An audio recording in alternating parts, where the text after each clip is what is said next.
Sean todos bienvenidos. Nos alegramos de ver a Donovan también, Lourdes. ¿Cómo están tus padres, Lourdes? Bien. Mejor, me alegro. José también, que nos visita. Sí que hoy echamos de menos a Miriam, Tamala, y a Ainhoa, que está en Polonia, hasta que se le acabe. Yo creo que ya ella está deseando que pasen los 3 meses. Allá hace mucho frío, así que va a venir como la leche, allí no da el sol. Cuando venga para acá seguro que va a querer playa y jolgorio, allí no hay forma. Ella se está reuniendo en una iglesia evangélica allá, está contenta, la han recibido bien, se siente cómoda con la gente allí, pues eso es un gran alivio. El hecho de que vayamos donde vayamos, Dios ha provisto una familia para que nuestra soledad no sea soledad, sino sentirnos siempre amparados, protegidos, queridos. Eso es lo bueno que tiene la gran familia de Dios. Recuerdo, como decía Irán, de los hermanos de Lanzarote, acabamos de llegar hace un poco. Ayer estuve toda la mañana, casi toda la mañana, dando el intensivo allí del Instituto Bíblico. Por la tarde reuniones, esta mañana al culto y terminar, comer y salir corriendo para acá. Así que cansado, pero contento. La semana que viene, en la voluntad del Señor, pues estaremos me iré para Madrid el viernes. Tengo el intensivo allá todo el sábado y vengo el domingo por la mañana para acá, así que estaré por la tarde nuevamente aquí y espero ya no moverme más en este mes. Quieto, necesito descansar un poco. Les invito a que abran sus Biblias en el Evangelio según San Juan, capítulo 8. Vamos a leer desde los versos 31 hasta el 38. Evangelio según San Juan, capítulo 8, desde los versos 31 hasta el 38.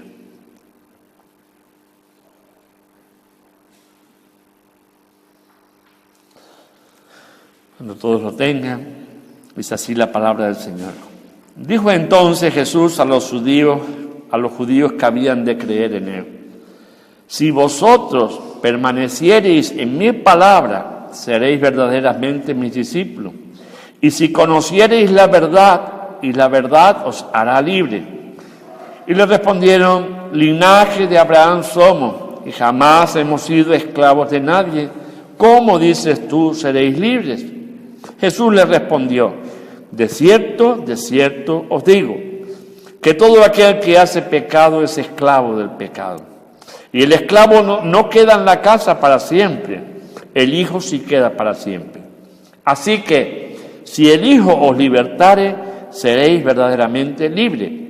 Sé que sois descendientes de Abraham, pero procuráis matarme, porque mi palabra no haya cabida en vosotros. Yo hablo lo que he visto cerca del Padre, y vosotros hacéis lo que habéis oído acerca de vuestro Padre. El tema para la tarde de hoy es conociendo la verdad. Miren, yo creo que a uno siempre le gusta que le digan las cosas claras. La verdad por delante, solemos decir, ¿no? Procuramos ser honestos al máximo. Hay veces que es nuestro deseo, pero no lo hacemos. Y pensamos que la mentira puede ser nuestro aliado. Y miren el dicho que escuchamos, y yo lo escucho desde niño, es: se coge más rápido un mentiroso con un cojo. ¿Vale? Y eso que el cojo le cuesta correr, pero a un mentiroso se le coge antes. Y nos gusta que la verdad sea nuestra bandera, que la verdad sea nuestro baluarte, que la verdad sea nuestra firma. Antes el compromiso entre personas era: si yo te digo que es así, así se hace. Se estrechaba la mano y se cumplía. Hoy, la palabra del ser humano no tiene valor ninguno. ¿Por qué? Porque nos hemos acostumbrado a posponer la verdad. No, seguro que mañana o después nos vamos a ver, seguro. Y llega el mañana o llega el después y no has cumplido. Bueno, tú dices, esto no pasa nada. no pasa nada. Pero sí pasa. ¿Sabes por qué? Porque con la persona con la que te comprometiste, vas diciendo, no tiene fundamento. Y vas haciéndote una imagen cara a los demás de desprestigio.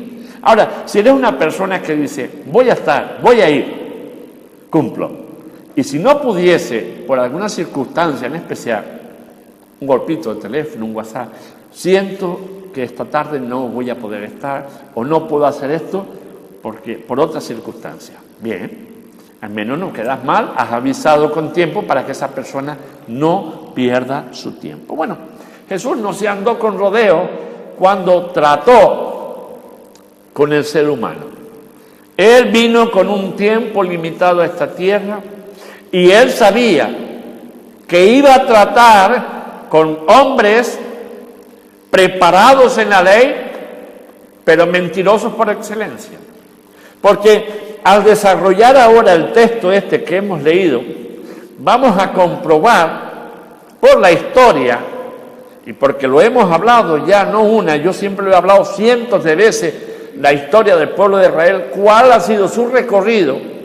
Vamos a ver aquí cómo el mismo fariseo se enreda en su propia mentira y termina por ponerse en evidencia. Y fíjense, hablando Jesús a los judíos le dijo, si permaneciere en el texto original, en la idea de Dios, en el pensamiento del autor principal, que es Dios, esto viene a referir o da a entender es residir en su palabra. Su palabra es verdad, su palabra es luz, su palabra es original. Ahí no hay medias verdades con medias mentiras, ahí no hay medias tintas, o es blanco o es negro, ahí no hay tonos grises. Y Cristo usa en un principio, permaneciendo en su palabra, es como evitaremos de que la mentira se apodere de nosotros y la verdad, aunque nos dé dolores de cabeza, aunque nos cree conflicto, aunque nos cree enemigo, nos hace personas libres. Miren, piensen por un momento, ¿qué decía el salmista cuando se iba a dormir? En paz me acostaré y así mismo dormiré porque el Señor me sustentaba. ¿Por qué lo dice? Porque tiene su conciencia tranquila, porque confía en un Dios que todo lo puede, porque ha usado la verdad como moneda de cambio, como el utensilio, su vocabulario, para poderse mover en medio de las personas. Siempre es mejor decir la verdad. Y Cristo aquí no se va a cortar un pelo. Va a coger a los fariseos sin darles un repaso, sin darles con la mano, oralmente, con un buen vocabulario, con un razonamiento lógico, los va a enredar para que se den cuenta de su propia mentira. No me puede decir nunca el judío que no conoce la historia de su pueblo. Eran maestros de la ley, eran escribas y fariseos los que se estaban confrontando con Jesús. Y Jesús no busca humillarlos, busca que salgan de la religiosidad para que vean su luz. El propósito de Dios es salvar al ser humano. Cristo, a pesar de que sufrió un maltrato físico, psicológico por parte de su pueblo, amaba a su pueblo y su idea es que fuesen grandes, pequeños, blancos o negros, da igual. La idea suya era que viniesen a la luz, viniesen a la verdad. Entonces Cristo le dice, permanecer en mi palabra, es conocerme a mí, es saber cómo yo soy, es saber cómo pienso. Y sabiendo eso, ustedes sabrán cómo actúan. Y la respuesta no se hizo tardar de un corazón que se sintió un poco dañado. No querían recibir la palabra de Dios. No querían recibir el hecho de que Cristo tuviera que enseñarles a ellos, porque Cristo era un hombre joven. Quizás ya con 30, 31 años, porque era la edad en la que se permitía a los judíos comenzar el ministerio. Antes no, porque se le consideraba muy joven. Quizás aquí Cristo ya podría tener 30 años y medio o 31 años. Claro, los maestros fariseos eran viejos, ya con mucho porte, con muchos años, con reconocimiento, y ahora va a venir este joven a decirnos a nosotros cómo tenemos que hacer, cómo tenemos que funcionar, cómo tenemos que movernos. No estaban dispuestos a dejarse enseñar, y menos por un joven.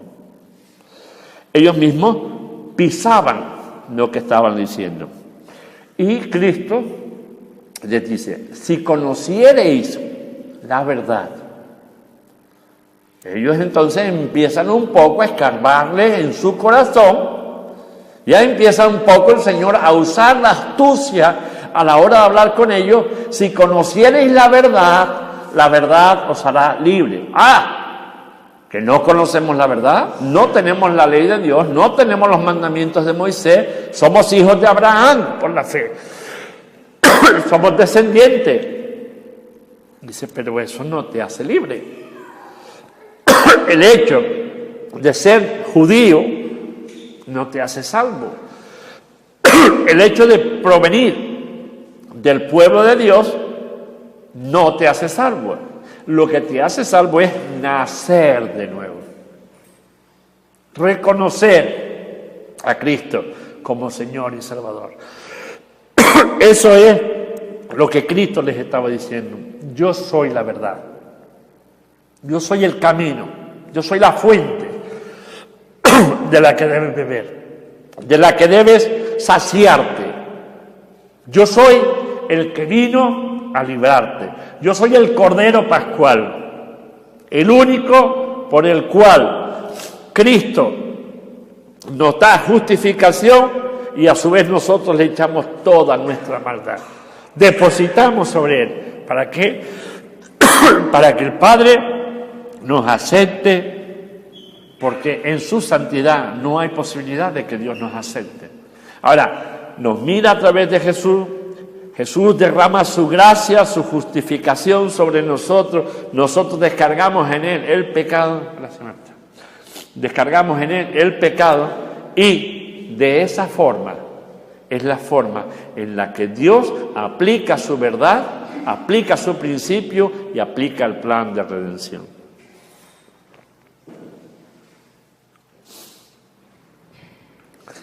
Sigue en el versículo 33, y aquí ahora ya ellos empiezan a estar incómodos, empiezan a estar molestos. Y les dice, le respondieron, linaje de Abraham somos de la descendencia de Abraham. En nosotros se está cumpliendo, porque es cierto que aquellos que estaban allí reunidos eran de las dos tribus que habían quedado en la tierra de Israel, porque el resto de las tribus, de las 12, habían desaparecido. Por eso dice, linaje de Abraham son. Pero no por el hecho de nacer en el pueblo de Israel, se tiene el derecho a ser salvo. Solo la salvación se consigue a través de la persona de Jesús. Pero ahora empieza ellos a liarla. Empiezan con su teología propia, original del fariseo y del saduceo, y empiezan ellos ahora a litigar. Empiezan a discutir con el Señor. Y dice, espérate, linaje de Abraham son. Y empieza la primera mentira. Y jamás hemos sido esclavos de nadie. ¿Con qué facilidad olvidaron la historia? En el mismo instante en el que estaban hablando, estaban bajo el poder del Imperio Romano. Y allí estaban desde la Torre Antonia vigilando y controlando al pueblo judío, sujetándolo bajo su dominio. Y no lo dejaba que se esparciesen ni que formasen ningún revuelo enseguida les caían encima y los azotaban y los ponían en su lugar. Ahora el Señor le hace recapacitar. Vamos a ver, recuerda la historia. Sin decírselo, le hace recordar la historia. ¿De dónde viene la promesa del advenimiento? ¿Dónde estuvo el pueblo? ¿Cuántos pueblos han invadido al pueblo de Israel? Y en este tiempo presente en el que yo estoy hablando con ustedes, ¿quién está en el poder? ¿Quién está tiranizando a la nación de Israel? Para que ustedes vengan a decir, jamás hemos sido esclavos de nadie. Una gran mentira. Olvidan muy pronto la historia. Y entonces sigue aquí relatando, ¿cómo decís seréis libres? Si yo no soy esclavo, soy libre. Pero ellos no eran libres de nada. No tenían decisión propia. Dependían de un Sanedrín. Ese Sanedrín dependía del emperador de turno. Así que estaban sujetos. No tenían libertad para entrar y salir y hacer lo que bien les parecía. Ahora que vienes, intentar cambiar el orden de las cosas, Jesús trata con ellos y les hace ver el error que están cometiendo con su religiosidad. El no querer cambiar, el querer seguir con un rito religioso que ya no conduce a nada, el querer apartar la verdad de Dios para seguir viviendo de la forma cómoda en la que estabas viviendo. Cristo dice, vale, tú no quieres, ponte a un lado, pero no me vengas a dar lecciones de historia. Yo soy el Creador, yo soy el Señor, conozco. Nadie me dice, yo conozco la historia de mi pueblo. Y a través de la promesa de Abraham, yo estoy aquí hoy, yo he nacido. Conozco la historia de mi pueblo perfectamente. Y sigue diciendo en el verso 34, Jesús le respondió, de cierto os digo, que todo el que hace pecado es esclavo del pecado. ¿Ustedes creen que la mentira es pecado? ¿La mentira es pecado? Pues por tanto, ellos mismos que se estaban enredando estaban pecando. Estaban pecando por su religiosidad, estaban pecando por sus mentiras, estaban intentando buscar un argumento para salirse con la de ella. Desde un principio del comienzo del ministerio de Jesús, ya estaban buscándole la vuelta. Y el Señor, sabio como era, sabía encontrarles y apretarlos donde más les dolía. En alguna ocasión, el Señor tuvo que usar en el templo la fusta para echarlos del lugar, porque Él sentía celo por aquel lugar de oración, celo por su casa, celo por el lugar que Dios había establecido para estar en medio de su pueblo. No es que perdiera la compostura, es que le hizo saber al pueblo que Dios es santo, que Dios no comulga con los comerciantes que venden la religión para poderse enriquecer. Dios no permite el mal uso de su nombre para que el hombre se enriquezca. Pero eso es la historia. Hasta nuestro tiempo se sigue hablando de la Inquisición. La Iglesia Católica sigue tapando, como si no hubiese dejado bastante resquicio, bastante daño en la población, para quien no conozca los daños que hubo sobre la Inquisición. 6 siglos estuvieron la Inquisición en muchos países del mundo, Portugal, España, Inglaterra y otros países, estuvieron martirizando, sacrificando y matando seres humanos, porque su verdad era su única verdad. Todo el que no compartiera las órdenes de Roma era un hereje y tenía que ser considerado como tal y llevado a juicio. ¿Cuántos judíos en aquella época tuvieron que renunciar a lo que ellos eran, a sus creencias? ¿Cuántos árabes tuvieron que renunciar, aquellos que vivían en España, a sus creencias por una verdad que no era la verdad. Algo impuesto. Y así vamos recorriendo la historia y vemos la verdad del hombre, que no es la verdad de Dios.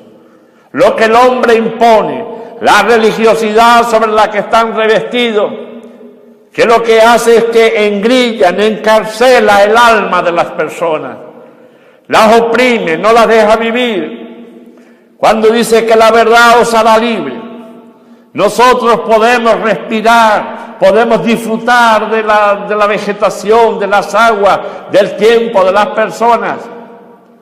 No estamos sujetos, esclavizados a un sistema de religión en el cual te tiraniza. No hagas esto porque es pecado, no hagas lo otro porque es pecado, no te juntes con fulano porque hace lo malo.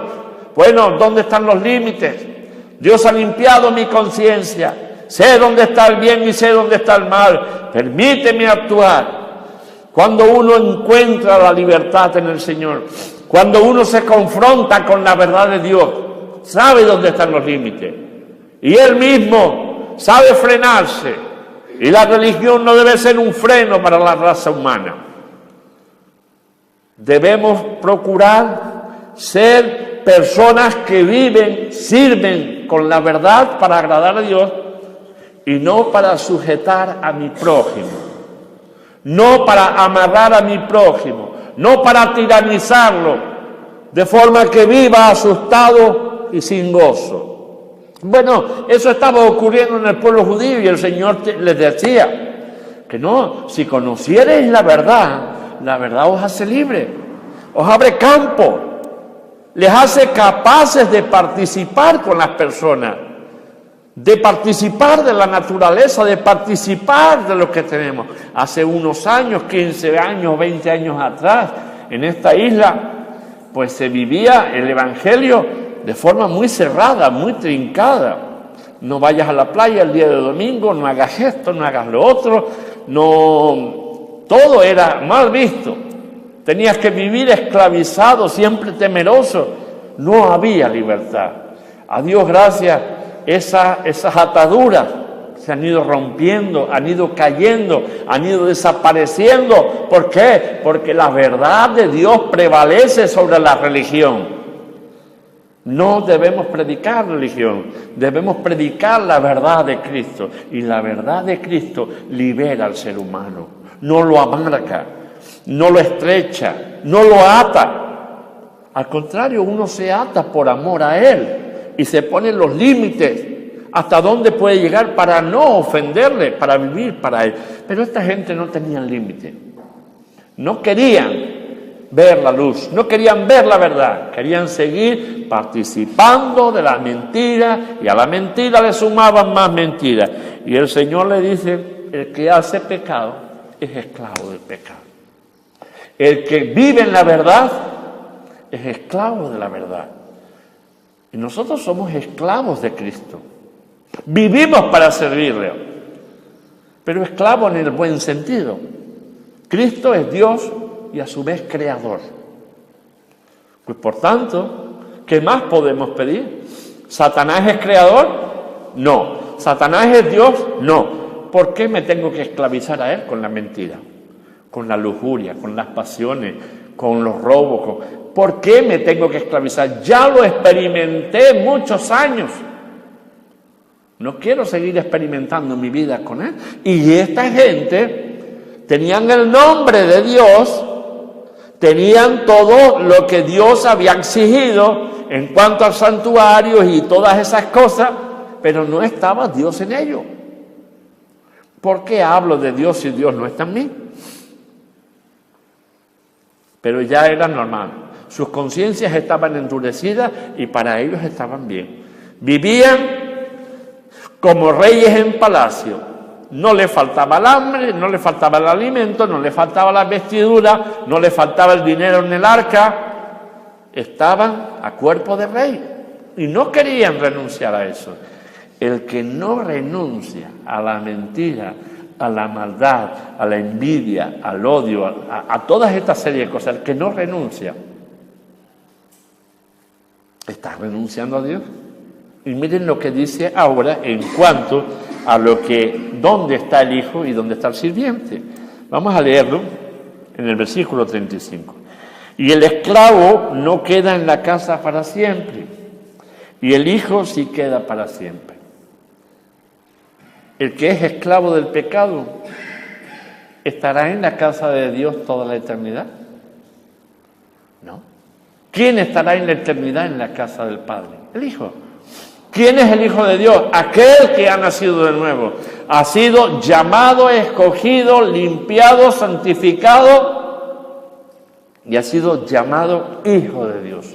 El Hijo estará en la casa del Padre eternamente. El esclavo no. El esclavo del pecado no estará. El esclavo del pecado no hereda la santidad de Dios. El esclavo del pecado no puede estar delante de la presencia de Dios, porque Dios es santo. Recuerden lo que les decía. Para que Dios nos pueda ver a nosotros, Cristo se tuvo que entregar a una muerte y muerte cruel. Cristo me ofrece justificarme, pagar mi deuda con el Padre, y yo que le ofrezco a Él toda mi maldad. Yo la pongo sobre Él y Él pone sobre mí la justificación. Fíjense, el esfuerzo tan grande que Dios hace para salvarnos. Señor Jesús, yo pongo sobre ti mi maldad, mi pecado, mi egoísmo, todo lo que soy sobre ti, y tú me has dado, me estás justificando, me has salvado y me pones delante del Padre. Entonces el Padre me admite de esa forma. Si no, no me hubiese admitido ni a mí ni a ninguno de ustedes. Ni a mí ni a ningún hombre o mujer de la raza humana. A través de Cristo todo es posible. Y a través de Cristo el Padre nos hace hijos, herederos y coherederos con Cristo. Solo así. Así que el que es esclavo del pecado no va a estar, no va a entrar. El que es esclavo de la religión y vive solo para la religión y de la religión, pero su corazón no es conmovido a misericordia, den por hecho que ese no va a pasar. No entra, porque está escrito, no entra. Dios no es religión, Dios es un Dios vivo, Dios es real. Usted no lo ha visto, pero lo siente. La experiencia personal de cada uno le produce convencimiento. A Dios solo hay que probarlo. Y Él da promesas. ¿Recuerdan lo que hablábamos el viernes por la noche? ¿Qué le dijo el Señor a Jeremías? Escucha, Jeremías, ve donde te estoy mandando y dile, lo que yo te diga se lo dice, porque yo voy a estar contigo. Son promesas. Y tenemos que creerlas por fe. El que no la cree no está conociendo a Dios. Y entonces la desilusión es normal que esté en el corazón de aquel que duda, que no cree. Uno no puede hacerse como Tomás. Señor, voy a creer en ti si me dejas meter el dedo en tus llagas. Cuando el Señor resucitó y se apareció, dice, Tomás, mete el dedo en mis llagas. Por cuanto viste, creíste. Dichoso aquel que no ve y cree. Bendito, feliz. Nosotros tenemos un gran privilegio que no han tenido en la antigüedad. Y es que nosotros sabemos más de Dios que lo que sabían en la antigüedad. Conocemos toda la historia, por todos los eventos que han sucedido. Tenemos el libro en nuestras manos y podemos leerlo y sabemos más que el pueblo judío. Sin embargo, ese saber más parece que es amontonar conocimiento, pero no hay un despertar en nuestros corazones. No hay un deseo profundo de dar ese servicio que Dios demanda de nosotros. Así que si el Hijo os libertare, seréis verdaderamente limpios. Y está hablando del Hijo como Dios. Dios no creó, Dios no tuvo mujer para crear a Jesucristo como Dios. Él le llama hijo en el lenguaje figurativo para la comprensión del ser humano. El primogénito, el encomendado para cumplir una misión que nadie más podía hacer en la tierra. Pero ese significado de hijo implica Dios mismo. No es cualquiera. Si Cristo nos libertare, seremos verdaderamente libres. Recuerda, Dios nos puede mirar porque hemos puesto nuestra maldad y nuestro pecado sobre Cristo. Y Cristo ha puesto en nosotros su justificación. La justificación, la sanidad, la salvación, el ser santo. Todo eso puso Cristo en nosotros. Por eso el Padre puede mirarnos. Por eso podemos entrar en su presencia. Si no, no hubiese habido manera. Nunca. Voy terminando. Sé que sois descendiente de Abraham, pero procuráis matarme. ¿Es cierto? Nació de uno de los hijos de Abraham, de la promesa que Dios le había hecho a Abraham, de una de las 12 tribus, nacieron de ellos, de 2 de las 12 tribus, nacieron ellos. Y ahí siguieron manteniendo ese sacerdocio y demás, y todos los rituales. Pero decía el salmista y el profeta, este corazón de pueblo, de boca me alaba, pero su corazón está lejos de mí. Estos sacerdotes invocaban el nombre del Señor, pero su corazón estaba lejos. Estos fariseos. Ustedes recuerdan, les he contado la historia de lo que pasaba cuando el sumo sacerdote entraba a ministrar delante del Señor una vez al año. ¿Recuerdan lo que yo les decía? Que se ponían ellos en la cintura. Una cuerda. Porque pasar la cortina del lugar santo al lugar santísimo, el sumo sacerdote tenía que estar preparándose todo un año completo y entrar en armonía y en concordancia con Dios tal cual exigía en la santidad. Si el sumo sacerdote no entraba limpio, no había ofrecido su vida, había pecado en él, según traspasara la cortina caía fulminado. Y nadie podía entrar a cogerlo. Nadie, porque el que entrara caía fulminado. De ahí que se le pusiera una cuerda atada a la cintura para poder sacarlo. Nadie podía traspasar. Otro asunto más es, ¿recuerdan cuando el arca del pacto iban a cruzar el río? Los levitas llevaban ese arca. Nadie podía tocar el arca con sus manos. Y uno de los levitas resbaló y el arca se escoró. Y alguien fue con buena intención y la tocó para que el arca no cayera al suelo. En ese mismo instante cayó muerto. Fíjense lo santo que es Dios, que no permite que lo impío, lo impuro, le toque o se acerque. Pero tenemos la gracia del Señor Jesucristo. Hemos recibido un regalo que no hemos valorado todavía en toda su plenitud. Que a través de Jesucristo el Padre nos mire, se compadezca y me llame hijo.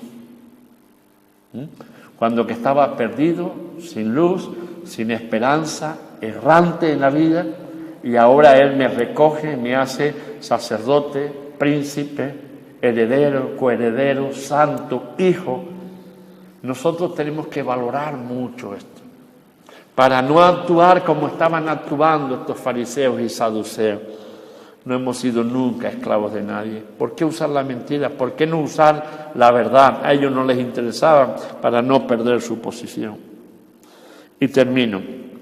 Yo hablo, dice el Señor, lo que he visto cerca del Padre, y vosotros hacéis lo que habéis oído acerca de vuestro Padre. ¿A quién se estaba refiriendo cuando le estaba diciendo esto a los fariseos y a los judíos? El que obra mentira, ¿quién es su padre? Satanás. Si tú obras verdad y vives verdad, tu padre es Dios. Pues le estaba dando unos surriagazos impresionantes a todos estos judíos. O espabilas o espabilas. Y lo que tengo que decirte te lo voy a decir. Sea hoy o sea mañana, me van a quitar del medio. Y me sé que me tengo que ir y sé para qué vine. Y para lo que vine es para declarar la verdad. Por tanto, la vas a llevar. Pum. Bueno, hasta nuestra fecha, Pocos son, hay judíos conversos. Han aceptado a Jesús, muchos. Pero hay una gran masificación de judíos que siguen esperando al Mesías. Siguen enredados en su judaísmo, en su religiosidad, esperando. ¿Cuántos han pasado a la eternidad esperando?